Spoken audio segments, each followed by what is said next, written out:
শক্তির চাপ অনুভব করেনি আওয়ামী লীগ, বললেন ওবায়দুল কাদের। শহীদ শেখ জামালের সমাধিতে শ্রদ্ধা। এবং উপজেলা নির্বাচনে কেউ গাফিলতি করলে ছাড় নয়, সবাইকে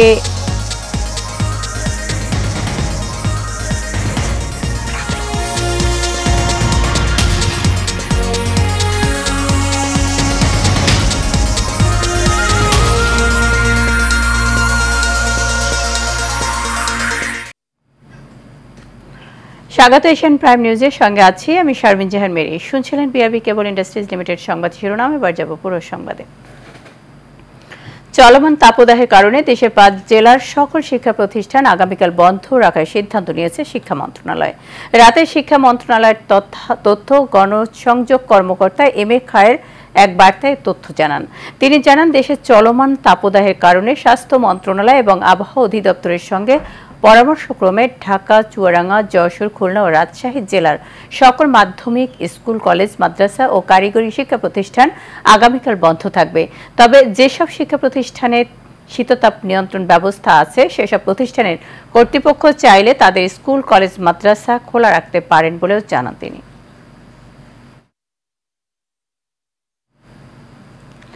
এদিকে শিক্ষামন্ত্রী মহিবুল হাসান চৌধুরী বলেছেন, নতুন কারিকুলামের যে প্রক্রিয়া সেখানে পুরো বছর শনিবার বন্ধ দেওয়া উচিত কিনা সেটি নিয়ে আলোচনা চলছে। সকালে কারিগরি ও বৃত্তিমূলক শিক্ষা সপ্তাহ উদ্বোধন অনুষ্ঠানে কথা বলেন শিক্ষামন্ত্রী। রাজধানীর আগারগাঁওয়ের ঢাকা মহিলা পলিটেকনিক ইনস্টিটিউটে এই উদ্বোধন অনুষ্ঠানের আয়োজন করে কারিগরি শিক্ষা অধিদপ্তর।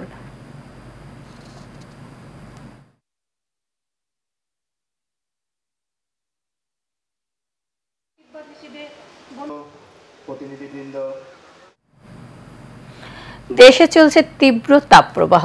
এর মাঝে আবারও হিট অ্যালার্টের মেয়াদ আরও 3 দিন বাড়িয়েছে আবহাওয়া অফিস। সংস্থাটির মতে পুরো এপ্রিল মাস জুড়ে তাপপ্রবাহ কমার কোনো সম্ভাবনা নেই। এইচএমইতে রিপোর্টে বিস্তারিত। রাজধানী ঢাকা সহ দেশের বিভিন্ন স্থানে মাঝারি থেকে তীব্র তাপপ্রবাহ চলছে। এ পরিস্থিতিতে আরও 72 ঘন্টার হিট অ্যালার্ট জারি করেছে আবহাওয়া অধিদপ্তর। আবার 72 ঘন্টার জন্য তাপপ্রবাহ সতর্কবার্তা জারি করছে। এক প্রেস ব্রিফিংয়ে আবহাওয়াবিদ হাফিজুর রহমান জানান, আগামী 3 দিন এই তাপপ্রবাহ অব্যাহত থাকতে পারে। আগামী 72 ঘন্টা এটা অব্যাহত থাকবে। 72 ঘন্টা পরে তাপমাত্রাটা কিছুটা প্রশমিত হবে এবং এই সময় প্রশমিত হলে তাপপ্রবাহ যে পুরোপুরি চলে যাবে এরকম ইয়ে না। এখন যে তীব্র বা অতি তীব্র তাপপ্রবাহ আছে সেই তাপপ্রবাহ তীব্রতাটা কমে আসবে। তিনি জানান, বাতাসে জলীয় বাষ্প বেশি থাকার কারণে অস্বস্তি ভাব বিরাজমান থাকবে। চুয়াডাঙ্গাতে রেকর্ড করা হয়েছে 42.7 ডিগ্রি এবং ঢাকায় রেকর্ড করা হয়েছে গতকাল 37.4 ডিগ্রি। আমি বলছি 37.4 ডিগ্রি ঢাকার তাপমাত্রা, কিন্তু একজন মানুষ হয়তো ফিল করছে তার চাইতে বেশি, হয়তো 40 বা 41 ডিগ্রি তাপমাত্রা ফিল করছে। যশোরে দেখা 45-46 ডিগ্রি ফিল করছে। এটা আসলে নির্ভর করছে বাতাসে জলীয় বাষ্পের পরিমাণটা কীরকম আছে। জলীয় বাষ্পের আধিক্য যত বেশি হবে তার ফিল্ড টেম্পারেচারটা তত বেশি হবে, যত কম থাকলে সেটা কম হবে। তবে সিলেট বিভাগকে এই হিট অ্যালার্ট থেকে বাদ রাখা হয়েছে বলে জানায় আবহাওয়া অফিস। এইচএমইতু, এশিয়ান টেলিভিশন, ঢাকা। গরমে হিটে স্ট্রোক হয়ে চট্টগ্রাম কালুরঘাট ফেরিতে মাওলানা মোহাম্মদ মোস্তাক আহমেদ কুতুবী নামে এক মাদ্রাসা শিক্ষক ও যশোরে এক স্কুল শিক্ষকের মৃত্যু হয়েছে। ধারণা করা হচ্ছে হিট স্ট্রোকে তাদের মৃত্যু হয়। ওই শিক্ষক জেলার বোয়ালখালী উপজেলার খিতাবচর আজিজিয়া মাবুদিয়া আলিম মাদ্রাসায় কর্মরত ছিলেন। প্রত্যক্ষদর্শীরা জানান, রোববার সকাল 9টার দিকে কালুরঘাটের পশ্চিম পাড় থেকে পায়ে হেঁটে ফেরিতে ওঠেন ওই শিক্ষক। এরপরে হঠাৎ ফেরিতে ঢলে পড়েন তিনি। পরে তাকে চট্টগ্রাম মেডিকেল কলেজ হাসপাতালে নিয়ে গেলে কর্তব্যরত চিকিৎসক মৃত ঘোষণা করেন। এদিকে যশোরে স্কুলে আসার পর আহসান হাবিব নামে এক শিক্ষকের মৃত্যু হয়েছে। সকাল 9টার দিকে এ ঘটনা ঘটে। রোগীর স্বজনরা জানিয়েছেন, সকালে রোদের মধ্যে তিনি মাঠে কাজ করছেন, তারপর স্কুলে গেছেন। স্বজনদের সন্দেহ গরমে তার হিট স্ট্রোক হয়েছে।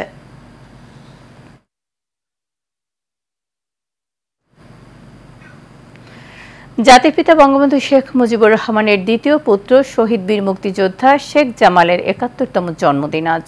১৯৫৪ সালে আজকের এই দিনে গোপালগঞ্জ জেলার টুঙ্গিপাড়ায় জন্মগ্রহণ করেন তিনি। দিবসটি উপলক্ষে বনানীতে তার সমাধিতে শ্রদ্ধা নিবেদন করে আওয়ামী লীগ। শ্রদ্ধা নিবেদন শেষে আওয়ামী লীগের সাধারণ সম্পাদক ওবায়দুল কাদের বলেন, বঙ্গবন্ধুর পরিবারকে নিশ্চিহ্ন করতে ৭৫-এর ১৫ই আগস্ট হত্যাকাণ্ড চালানো হয়। এছাড়া ওবায়দুল কাদের আরও বলেন, পাকিস্তান বাংলাদেশের উন্নয়ন দেখতে পায় কিন্তু বিএনপি উন্নয়ন দেখতে পায় না, এতে তাদের লজ্জা পাওয়া উচিত। বিস্তারিত নূর মোহাম্মদ ভূঁইয়া রিপোর্টে। জাতির পিতা বঙ্গবন্ধু শেখ মুজিবুর রহমানের দ্বিতীয় পুত্র সেনাবাহিনী চৌকস অফিসার মুক্তিযোদ্ধা লেফটেন্যান্ট শহীদ শেখ জামালের ৭১তম জন্মবার্ষিকী আজ। মুক্তিযোদ্ধা শহীদ শেখ জামাল ১৯৫৪ সালের আজকের এই দিনে গোপালগঞ্জ জেলার টুঙ্গিপাড়ায় জন্মগ্রহণ করেন। Sheikh Jamal Dhaka residential model college থেকে মাধ্যমিক এবং ঢাকা কলেজ থেকে উচ্চ মাধ্যমিক পাশ করেন। তিনি ছিলেন সাংস্কৃতিক প্রেমী এবং একজন ক্রীড়াবিদ। দিবসটি উপলক্ষে রাজধানীর বনানীস্থ শহীদ শেখ জামালের সমাধিতে প্রথমে প্রধানমন্ত্রীর পক্ষ থেকে শ্রদ্ধা জানান আওয়ামী লীগ সাধারণ সম্পাদক ওবায়দুল কাদের। পরে আবারও দলের কেন্দ্রীয় নেতাদের সাথে নিয়ে শ্রদ্ধা জানান তিনি। শ্রদ্ধা নিবেদন শেষে গণমাধ্যমের মুখোমুখি হয়ে শহীদ শেখ জামালের প্রতি স্মৃতিচারণ করেন আওয়ামী লীগ সাধারণ সম্পাদক। খুব মেধাবী এবং সাহসী সন্তান। তিনি কমিশনড হয়েছিলেন সেনাবাহিনীর লেফটেন্যান্ট হিসেবে। আজকে এইসব গুণের কথা, পরিচয়ের কথা আমাদের অনেকেরই অজানা রয়ে গেছে। সাংবাদিকদের প্রশ্নের জবাবে তিনি অভিযোগ করেন, পাকিস্তান বাংলাদেশের উন্নয়ন দেখতে পায় কিন্তু বিএনপি উন্নয়ন দেখতে পায় না। পাকিস্তানের সঙ্গে তো প্রীতি তাদের, বন্ধুত্ব তাদের। সেই পাকিস্তানও আজ বাংলাদেশের উন্নয়ন দেখতে পায়। একসময় বোঝা পারত, এখন লজ্জিত হচ্ছে পাকিস্তানের প্রধানমন্ত্রী। এতে রিজভিদেরই লজ্জা পাওয়া উচিত। শেখ জামালের সমাধিতে শ্রদ্ধা জানান যুবলীগ, ছাত্রলীগ, স্বেচ্ছাসেবক লীগ, মহিলা আওয়ামী লীগ সহ অন্যান্য নেতৃবৃন্দরা। নূর মোহাম্মদ ভূঁইয়া, এশিয়ান টেলিভিশন, ঢাকা। উপজেলা পরিষদ নির্বাচন সুষ্ঠু, অবাধ ও নিরপেক্ষ করতে সব ধরনের ব্যবস্থা নেওয়া হয়েছে বলে জানিয়েছেন নির্বাচন কমিশনার মোহাম্মদ আলমগীর ও রাশেদা সুলতানা। গোপালগঞ্জের জেলা প্রশাসন, পুলিশ প্রশাসন সহ জেলার ঊর্ধ্বতন কর্মকর্তাদের সাথে মত বিনিময় করেছেন নির্বাচন কমিশনার মোহাম্মদ আলমগীর। বিকেলে জেলা প্রশাসক কার্যালয়ের সম্মেলন কক্ষে এই মত বিনিময় সভা অনুষ্ঠিত হয়। এদিকে গাইবান্ধার জেলা প্রশাসকের সম্মেলন কক্ষে গাইবান্ধার কর্মরত প্রিন্ট ও ইলেকট্রনিক মিডিয়ার সাংবাদিকদের সাথে মত বিনিময় করেন রাশেদা সুলতানা। এ সময় অন্যান্যের মধ্যে বিভাগীয় কমিশনার, জেলা প্রশাসক, পুলিশ সুপার, নির্বাচন কর্মকর্তা সহ জেলা প্রশাসকের ঊর্ধ্বতন কর্মকর্তারা উপস্থিত ছিলেন। নির্বাচন কমিশনার এ সময় রাশেদা সুলতানা সাংবাদিকদের উদ্দেশ্যে বলেন, জাতীয় সংসদ নির্বাচনের মতোই উপজেলা পরিষদ নির্বাচনকে ঘিরে উৎসব মুখর পরিবেশের সৃষ্টি হয়েছে। ভোটাররা কেন্দ্রে আসবেন আর স্বাধীনভাবে ভোট দেবেন বলে মন্তব্য করেন তিনি। শেখ জামালের ৭১তম জন্মদিন উপলক্ষে রাজধানীর গুলশান ডিসিসি মার্কেটে কেক কাটেন এশিয়ান গ্রুপ ও এশিয়ান টেলিভিশনের চেয়ারম্যান বীর মুক্তিযোদ্ধা আলহাজ হারুন রশিদ সিআইপি। এ সময় তিনি বলেন, মুক্তিযুদ্ধে শেখ জামালের অবদান জাতি শ্রদ্ধা ভরে স্মরণ করবে। তিনি বঙ্গবন্ধুর সন্তান হয়েও সাধারণ মানুষের কাতারে এসে দেশের জন্য জীবন বাজি রেখে যুদ্ধ করেছেন। যতদিন বাংলাদেশ থাকবে ততদিন শেখ জামাল বেঁচে থাকবেন মানুষের হৃদয়ে। এ সময় উপস্থিত ছিলেন মুক্তিযোদ্ধা কল্যাণ সংসদ চেয়ারম্যান বীর মুক্তিযোদ্ধা আলহাজ গোলাম কাদের সহ অনেকে।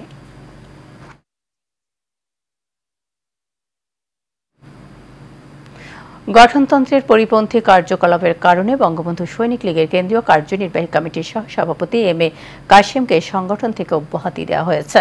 বঙ্গবন্ধু সৈনিক লীগের সভাপতি বীর মুক্তিযোদ্ধা আলহাজ হারুন রশিদ সিআইপি স্বাক্ষরিত এক বিজ্ঞপ্তিতে একথা জানানো হয়। এই বিজ্ঞপ্তিতে বলা হয়েছে, সংগঠনের সভাপতি দেশের বাইরে অবস্থান করাকালীন সময়ে ভারপ্রাপ্ত সভাপতির দায়িত্ব পেয়েছেন মর্মে সামাজিক যোগাযোগ মাধ্যমে ঘোষণা দেন এম এ কাশেম।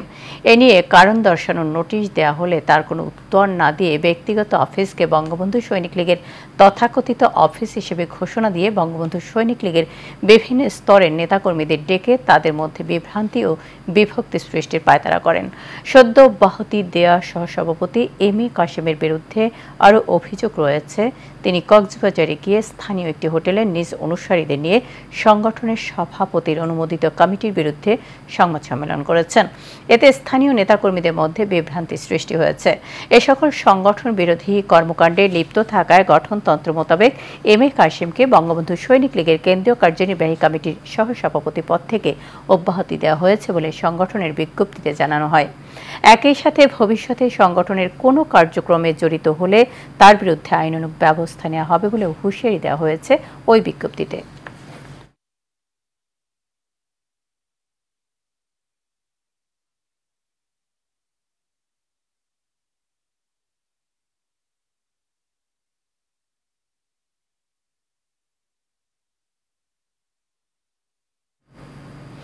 নিচ্ছি বিআরবি কেবল ইন্ডাস্ট্রিজ লিমিটেড সংবাদ বিরতি, ফিরে এসে আরও থাকছে। ফিলিস্তিনের অবরুদ্ধ গাজা উপত্যকায় যুদ্ধবিরতি ছাড়া শান্তি চুক্তি নয়, ইসরায়েলকে জানিয়ে দিল হামাস।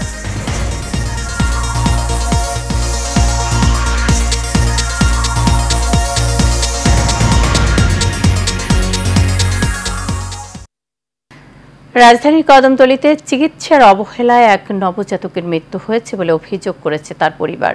দুপুরে কদমতলী থানাধীন এম.এইচ. চৌধুরী জেনারেল হাসপাতাল অ্যান্ড ডায়াগনস্টিক সেন্টারে এই নবজাতকের মৃত্যু হয়। নবজাতকের বাবা শাহিনের অভিযোগ, গত শুক্রবার তার স্ত্রী সুমিকে হাসপাতালে ভর্তি করা হয়। রাতে সিজার করে ডাক্তার শামীমা আক্তার চৌধুরী। সকালে হঠাৎ ওই শিশু অসুস্থ হলে হাসপাতাল কর্তৃপক্ষকে জানানো হয়, কিন্তু ওই সময় কোনো শিশু বিশেষজ্ঞ চিকিৎসক না থাকায় চিকিৎসা দেন চর্ম যৌন ডাক্তার শওকত আলী গাজী, যার ফলে শিশুর মৃত্যু হয়েছে বলে অভিযোগ পরিবারের। খবর পেয়ে হাসপাতালে সাংবাদিকরা গেলে তাদের সাথেও দুর্ব্যবহার করে কর্তৃপক্ষ।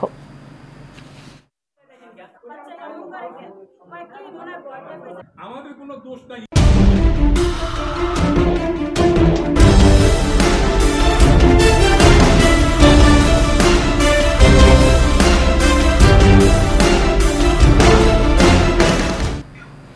এবার সারা বাংলার খবর। পটুয়াখালীর রাঙ্গাবালী উপজেলার কাজিরকান্দা এলাকায় একটি খালে ভাসমান অবস্থায় যুদ্ধে ব্যবহৃত টর্পেডো সদৃশ্য একটি বস্তু দেখতে পায় স্থানীয়রা। পরে পুলিশ ও কোস্টগার্ডকে খবর দেয় তারা। দুপুরে স্থানীয় লোকজনের নজরে আসে ওই বস্তুটি। প্রাথমিকভাবে ধারণা করা হয় বঙ্গোপসাগর থেকে এটি ভেসে আসতে পারে। পুলিশ জানায়, কোস্টগার্ডের সদস্যরা এসে বিষয়টি পর্যবেক্ষণ করলে জানা যাবে এটি ব্যবহৃত নাকি অব্যবহৃত কোনো কামান। প্রত্যক্ষদর্শীরা কয়েকজন বলেন, দুপুরে কাজিরকান্দা এলাকায় একটি ছোট খালে টর্পেডো সদৃশ্য বস্তুটি দেখতে পায়। এতে স্থানীয়দের মাঝে আতঙ্ক ছড়িয়ে পড়ে। পরে বিষয়টি পুলিশকে জানানো হয়। এ বিষয়ে রাঙ্গাবালী কোস্টগার্ডের কমান্ডার আবুল কালাম আজাদ বলেন, খবর পাওয়ার পর একটি টিম সেখানে পৌঁছে কাজ শুরু করেছে। আরও একটি টিম ঘটনাস্থলে যাচ্ছে। যাচাই বাছাই ও পরীক্ষা নিরীক্ষা শেষে এ বিষয়ে আনুষ্ঠানিকভাবে জানানো হবে।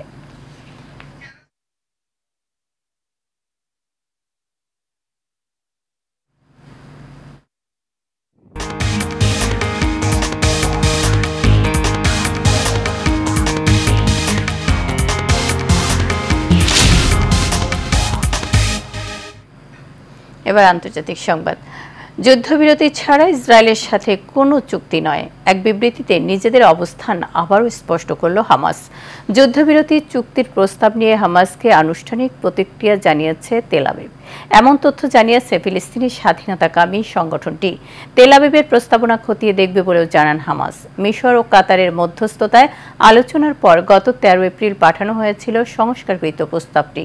গত 7 অক্টোবর ইসরায়েলে নজিরবিহীন অভিযান চালিয়ে 250-র বেশি মানুষকে জিম্মি করে গাজায় নিয়ে যায় হামাস। যুদ্ধবিরতির শর্তে কয়েক দফায় শতাধিক মুক্তি পেলেও সমঝোতা না হওয়ায় আটকে আছে বাকিরা। ইতিমধ্যে ছোট্ট এই উপত্যকায় ইসরায়েলের হামলায় 34,000-এর বেশি ফিলিস্তিনি নিহত হয়েছে। জানাবো বাণিজ্য সংবাদ।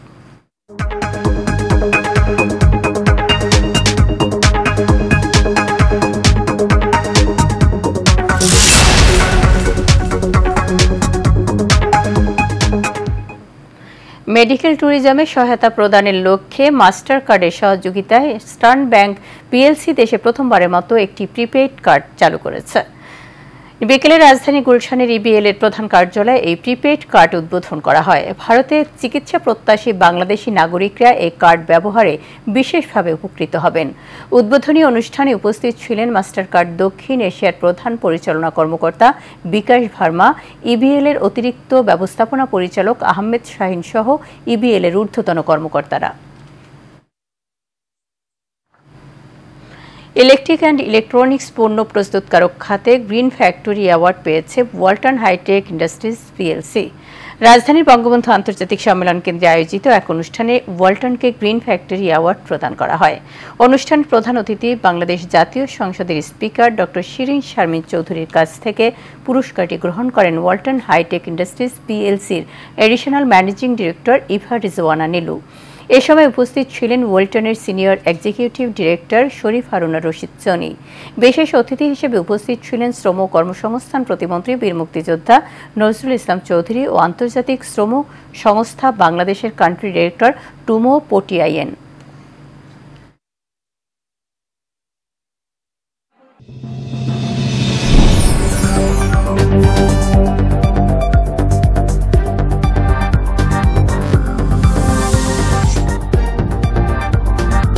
এবার এইচএবি স্টিল চট্টগ্রাম সংবাদ। চট্টগ্রাম প্রকৌশল ও প্রযুক্তি বিশ্ববিদ্যালয়ের 2 শিক্ষার্থী নিহতের প্রতিবাদে বৃহত্তর গণপরিবহন মালিক ও শ্রমিক ঐক্য পরিষদের ডাকা 48 ঘণ্টার ধর্মঘট প্রত্যাহার করা হয়েছে। বিকেলে চট্টগ্রাম জেলা প্রশাসন কার্যালয়ের সম্মেলন কক্ষে আয়োজিত এক সভায় সিদ্ধান্তের কথা জানান সংগঠনের নেতৃবৃন্দ।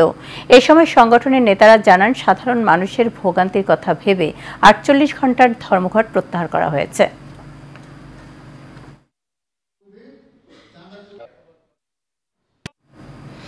এর সাথে শেষ করবে এশিয়ান প্রাইম নিউজ। তার আগে বিআরবি কেবল ইন্ডাস্ট্রিজ লিমিটেড সংবাদ শিরোনাম জানাবো আরও একবার।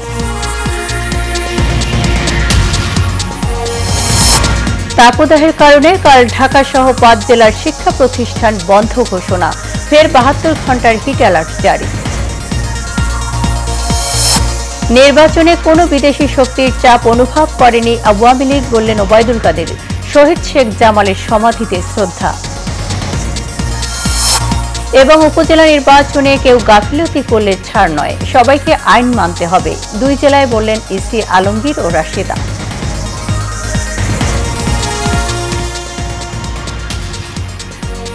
এই ছিল আমাদের এখনকার মতো সংবাদ আয়োজনে। আমাদের পরবর্তী আয়োজন দেখার আমন্ত্রণ জানিয়ে শেষ করছি। এতক্ষণ আমাদের সাথে থাকার জন্য ধন্যবাদ। শুভরাত্রি।